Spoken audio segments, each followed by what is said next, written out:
আইপিএলের প্রথম ম্যাচে মুখোমুখি হচ্ছে রাসেল আয়ারদের কলকাতা নাইট রাইডার্স ও কোহলিদের রয়্যাল চ্যালেঞ্জার্স বেঙ্গালুরু। এদিকে নিজেদের চ্যাম্পিয়ন ক্যাপ্টেনকে ছেড়ে দিয়েছে কলকাতা।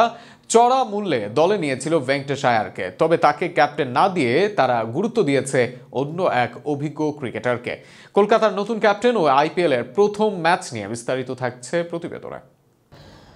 গতবার আইপিএলে চ্যাম্পিয়ন হয়েছে কলকাতা, তবে এবার নতুন মৌসুমে কলকাতা দলে এসেছে বড় পরিবর্তন। আগের আসরে শিরোপা জেতানো দলটির অধিনায়ক শ্রেয়াস আয়ার আইপিএলের ইতিহাসের অন্যতম দামি ক্রিকেটার হয়েছেন অন্য দলের হয়ে।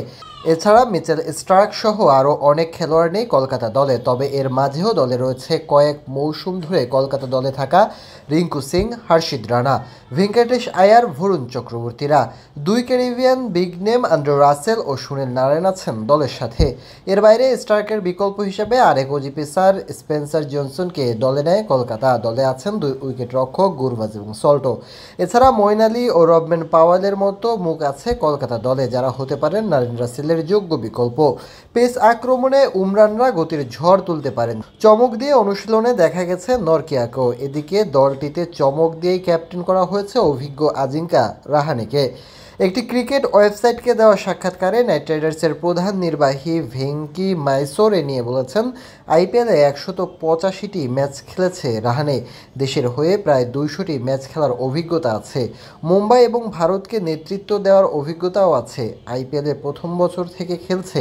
এসব মাথায় রেখেই রাহানেকে অধিনায়ক করা হয়েছে। এদিকে 23.75 কোটি রুপির ভেঙ্কটেশ এর আগে একাধিকবার অধিনায়ক হওয়ার ইচ্ছা প্রকাশ করেছিলেন। তাকে নেতৃত্ব না দেওয়ার ব্যাপারে ভেঙ্কি বলেছেন, এখনই তরুণ কাউকে অধিনায়ক করা উচিত হবে বলে মনে করছি না, বরং রাহানের সঙ্গে থেকে সে আরও শিখতে পারবে, তাই তাকে সহ অধিনায়ক করা হয়েছে।